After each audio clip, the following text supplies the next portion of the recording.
এই নে তোর কাপড় চোপড় আর ব্যাগ। তুই এক্ষুনি বাড়ি থেকে বের হয়ে যাবি। তোর মুখ আমি আর দেখতে চাই না। কেন ভাইয়া, কি হয়েছে? আমি কি কোনো ভুল করেছি? এত কৈফিয়ত তো আমি তোকে দিব না। আমি বলেছি তোকে এই বাড়ি থেকে বের হয়ে যেতে, তুই বের হয়ে যাবি। ভাইয়া এতটা নিষ্ঠুর হও না ভাইয়া। বাবা মা মারা যাওয়ার পরে তোমরাই আমার একমাত্র আপনজন। তোমরা যদি আমাকে বাড়ি থেকে বের করে দাও, আমি কোথায় যাব ভাইয়া বলো? তুই কোথায় যাবি সেটা আমি কি করে জানি? আমি বলেছি তুই এই বাড়িতে থাকবি না, ব্যাস সেটাই। যা বের হ, বের হ। কিন্তু কেন ভাইয়া? আমার অপরাধটা কি? কি জন্য আমাকে বাসা থেকে বের করে দিচ্ছ? তোর অপরাধ কি তুই জানিস না?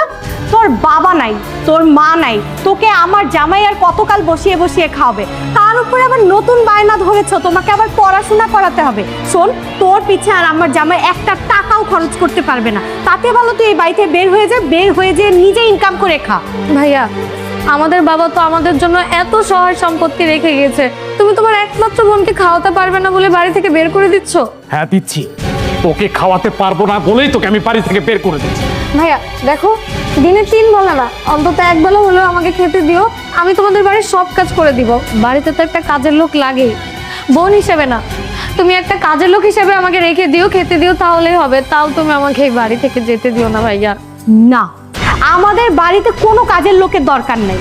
যতটুকু কাজ আছে সেটা আমরা নিজেরাই করে নিতে পারবো।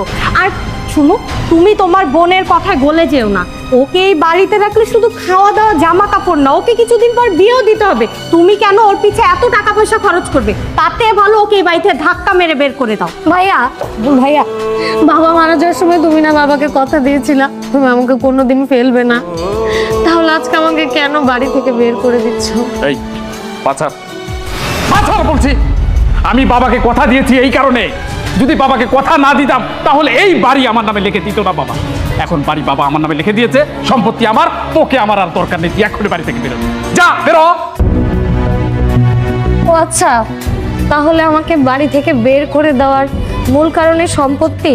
বিশ্বাস করো ভাইয়া, তুমি যদি আমাকে এই বাড়িতে রেখে ভালোভাবে বলতে, আমি আমার সব সম্পত্তি আমি তোমাকে দিয়ে দিতাম।